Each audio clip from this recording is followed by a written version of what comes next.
ओम नमः सिद्धेभ्यः। श्री पंच कल्याण महार्हणार्हा भागात्म भाग्यातिशयैरुपेता तीर्थंकरः केवलिनश्च शेषाः स्वस्ति क्रियां नो विषमा वहन्तु।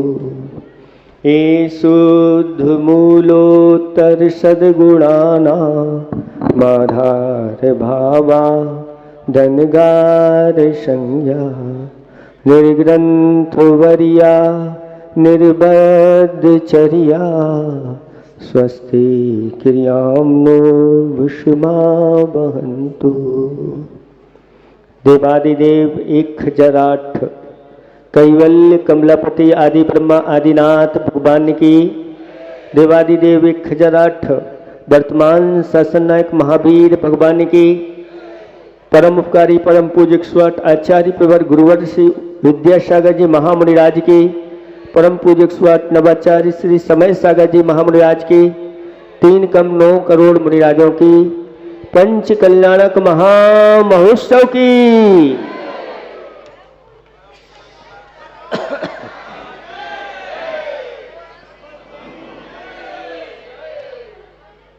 धर्म स्नेही पापात्माओं, आपने केवल ज्ञान कल्याणक महोत्सव मनाया था। भगवान को केवल ज्ञान की प्राप्ति हुई थी, समोषण की रचना हुई और लगभग 1 लाख पूर्व तक भगवान का पूरे आर्य खंड में विहार हुआ और विहार करते करते अंत में जाकर के उन्होंने 14 दिन पूर्व योग निरोध कर दिया, समोषण का त्याग कर दिया और कैलाश पर्वत पर जाकर के उन्होंने ऐसा ध्यान लगाया। कौन सा माह था जब उनको निर्वाण की प्राप्ति हुई थी? माघ का महीना था। और माघ की पूस और माघ की ठंड अपने आप में बहुत ही तीव्र ठंड होती है। और वहाँ ऐसे हिमालय कैलाश पर्वत पर जाकर के और ध्यान में एकाग्र हो गए और उनके लिए निर्वाण की प्राप्ति हो गई। हमेशा के लिए उन्होंने अपनी आत्मा को शुद्ध कर लिया। हम सबकी आत्माएं अनादिकाल से अभी क्या है? अशुद्ध है, कर्मों से लिप्त है। और जब तक कर्मों से लिप्त रहती है तब तक इस संसार से पार नहीं हो पाते। तीनों प्रकार के कर्मों को नष्ट किया जाता है, द्रव्य कर्म, भाव कर्म और नो कर्म। त्रिविध कर्म मल ज्ञान शरीरी त्रिविध कर्म मल वर्जित सिद्ध महंता ते हैं अमल निकल परमात्म हो गई सर्व अनंता। अब मात्र उनका ज्ञान रूप शरीर है, यानी ज्ञानमय है। उस ज्ञान को आदि लेकर के अनंत गुणों के धाम वह सिद्ध परमिष्ट हुआ करते। और भाव कर्म का तो अभाव हो ही गया, साथ साथ में शरीर जो था नो कर्म, इसका भी अभाव हो गया। और अनंत काल तक अब वह आत्म तत्व वहीं पर शुद्धात्मक के रूप में रहेगा, कभी अब पुनः वापस आने वाले नहीं। सबको जीत लिया। इस संसार में 2 पार्टियां हैं, एक मोहराज की पार्टी है और एक जिनराज की पार्टी है।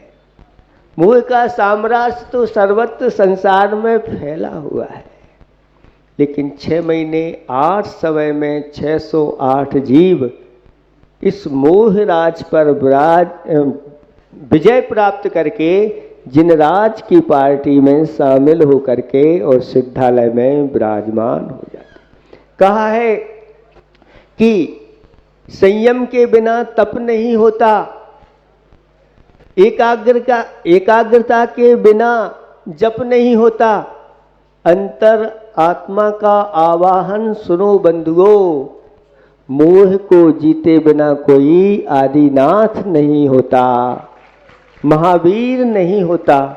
इस मोह को जीतने की प्रक्रिया जो करते हैं वह जीव एक दिन मोह उनके सामने घुटने टेक देता है। इसलिए हे बब्बात्माओं, सबसे पहले अगर किसी से मुक्ति चाहिए है तो मिथ्यात्व से पहले मुक्ति प्राप्त करो। और जिनकी मिथ्यात्व से मुक्ति हो जाती है, सम्यक दर्शन हो जाता है, फिर उनसे कहा जाता है अब असंयम से मुक्ति प्राप्त करो, संयम का त्याग करो, संयमी बन जाओ। वो संयमी बन गए हैं तो उनसे कहा जाता है कि अब प्रमाद का त्याग करो, प्रमाद से मुक्त हो जाओ, आप प्रमत्त हो जाओ। और जब आप प्रमत्त हो जाते हैं फिर उनसे कहा जाता है कि अब कसाय का त्याग करो, कसाय से मुक्ति प्राप्त करो। और जिनकी कसाय से मुक्ति हो जाती है उनके लिए अब किससे मुक्त होना है तो कहते हैं योगों से मुक्ति हो जाओ। योगों से मुक्ति होती है, अयोगी हो जाते हैं और अंत समय में घातिया कर्मों का नष्ट हो जाना, यही मोक्ष कहलाता है। यह मोक्ष सब चाहते हैं, कौन नहीं चाहता? बंधन किसको अच्छा लगता है? बंधन किसी को अच्छा नहीं लगता, लेकिन अगर बंधन के साथ साथ अच्छे खाने पीने को मिल जाए तो बंधन भी लोगों को अच्छा लगता। एक छोटी सी कथा सुना करके समाप्त करेंगे कि एक सेठ जी के यहाँ एक ऐसा जीव रहता था जो सोने के घर में रहता था और उसके लिए चांदी की कटोरी में अच्छी अच्छी मधुर मधुर खीर उसको खिलाई जाती थी। उसमें अनेक प्रकार के मेवा डले रहे थे। एक दिन उन सेठ जी के यहाँ एक मुनिराज का आगमन हुआ, आहार चर्या हुई और आहार चर्या के बाद वह सेठ जी मुनिराज को छोड़ करके जैसे ही वापस लौटने को होते हैं तो मुनिराज से पूछ लेते हैं, महाराज मुक्ति का उपाय बताओ। महाराज ने ज़्यादा प्रवचन नहीं दिया, सिर्फ इतना कहा मुक्ति का उपाय इतना सा है, सो जाओ। और मौन हो गए। सेठ जी वापस आ गए और जैसे ही वापस आए तो सोने के घर में रहने वाला वह कौन? तोता। वह कहता है, सेठ जी जय जिनेंद्र, महाराज ने क्या धर्म उपदेश दिया? सेठ जी ने कहा, हमने मुक्ति का उपाय पूछा था लेकिन उन्होंने कहा कुछ ज़्यादा नहीं, कहा सो जाओ। तो मैं तो हमने समझा कि मुझे जाने के लिए कह रहे हैं तो वापस आ गया। तोता कहता है मुझे मुक्ति का उपाय मिल गया। सेठ जी जाकर के सो गए और सुबह सुबह जब उठे बाहर आए तो पिंजरे में देखा कि तोता सो गया। सेठ जी नहीं समझ पाए कि ये सो गया कि इसकी भी मुक्ति हो गई। आज जय जिनेंद्र नहीं कर रहा है, कुछ बोल नहीं रहा है। ऐसा तो नहीं। इसके प्राण पखेरु और पिंजरा खोला, उसको उठाया और बाहर निकाला और देखा कि तो कुछ भी हलन चलन नहीं हो रही। धरती पर जैसे ही उसको रखा और वह उड़ करके पेड़ पर जा कर के बैठ गया और कहता है, सेठ जी जय जिनेंद्र, आज मैं मुक्त हो गया। सोने का अर्थ क्या है? कहते हैं जो पापों में सो जाता है, संसार के कार्यों में सो जाता है, अपने धर्म के कार्यों में जागता है, अपने आत्म उत्थान के कार्यों में जागता है, ऐसा व्यक्ति बहुत जल्दी मुक्ति को प्राप्त हो जाता है।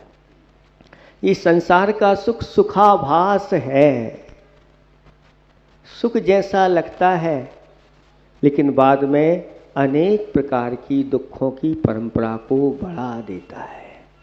इसलिए हे बब्बात्माओं, ये वास्तविक सुख नहीं, वास्तविक सुख तो कौन है? अभी बताते हैं आपके लिए कि जो चक्रवर्ती को सुख होते हैं, कौन से सुख होते हैं चक्रवर्ती के लिए? 9 निधियां हैं, 14 रत्न हैं, 84 लाख हाथी, 18 करोड़ घोड़े, 96,000 रानियां, दशांग भोग, अनेक प्रकार के। प्रतिदिन का एक रसोइया होता है जो आज चक्रवर्ती के लिए भोजन तैयार करेगा। अब उसका नंबर 359 या 64 दिन बाद उसका नंबर आएगा। इसी प्रकार से प्रतिदिन का एक वैद्य होता है जो आज चक्रवर्ती को चेक करता है, अब नंबर नहीं आने वाला। ऐसी सुख सुविधाओं से युक्त चक्रवर्ती का जो सुख होता है, उससे अनंत गुणा सुख भोग भूमि के जीवों के लिए होता है। क्योंकि चक्रवर्ती को तो कर्म करना पड़ता है, उधर कर्म नहीं करना पड़ता, पुरुषार्थ नहीं करना पड़ता, वहाँ भाग्य से ही मिलता है। तो उनको इनसे चक्रवर्ती से भी ज़्यादा सुख होता है। और भोग भूमियाँ जीवों से अपेक्षा जो भवनत्र के देव होते हैं उनको सुख होता है, उनसे अनंत गुणा सुख ऊपर के स्वधर्म आदि जो देव होते हैं उनको होता है। और उस 16वें स्वर्ग तक बढ़ते चले जाते हैं, उससे भी अनंत गुणे सुख अहमिंद्र जो होते हैं उनको होता है। और सर्वश्रेष्ठ अगर संसार का सुख है तो कहते हैं वह सर्वार्थ सिद्धि के देवों को प्राप्त होता है। और इन सब का सुख एक तरफ, और जो शुद्धोपयोगी मुनिराज होते हैं उनका सुख उनसे भी ज़्यादा होता है। और उनसे भी और बढ़ते चले जाओ ऊपर ऊपर के गुणस्थानों में, तो जिनके लिए अनंत सुख की प्राप्ति हो गई है उनका सुख उनसे भी ज़्यादा होता है। इन सब के सुख के अलावा जो जिन संसार का जो सुख होता है उससे भी उन सब का सुख एक तरफ और सिद्धों के सुख एक तरफ, एक समय का सिद्धों का सुख उनसे भी ज़्यादा बढ़ कर के होता है। वो सुख इसके बाद कभी दुख नहीं आता। ऐसे सुख की प्राप्ति आज भगवान को प्राप्त हो गई। ऐसे सुख की प्राप्ति हम सबको हो। वर्तमान में जो कहा गया है कि इस प्रकार के सिद्धों का सुख ही सर्वश्रेष्ठ सुख है, ऐसा जो सिद्धांत करता है इस पंचम काल में वह जीव भव्य है। इस तरह से आपके पंच कल्याणक सानंद संपन्न हो गए। पंच कल्याणक तो हो गए, अब बाकी नहीं रहा कुछ, मोक्ष हो गया।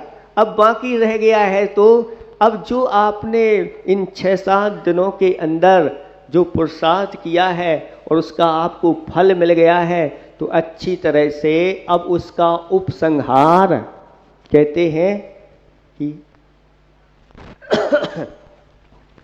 जो हमने पुरुषार्थ किया है संघर्षमय जीवन का उपसंहार कैसा होता है?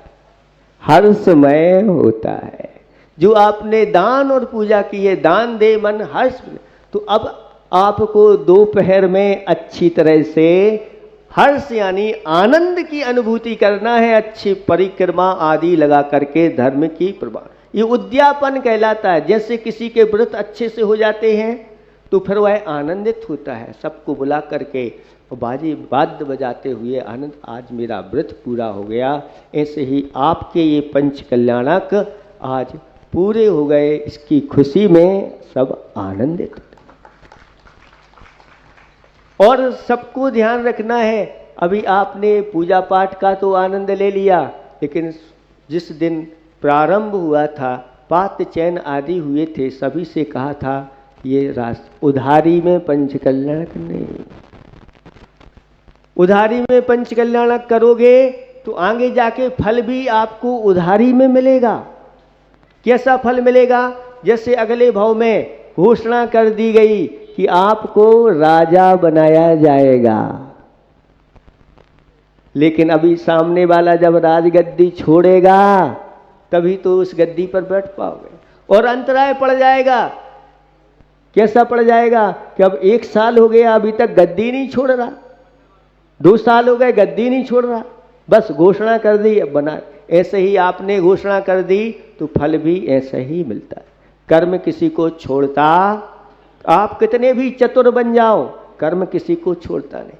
इसलिए अहिंसा परमो धर्म की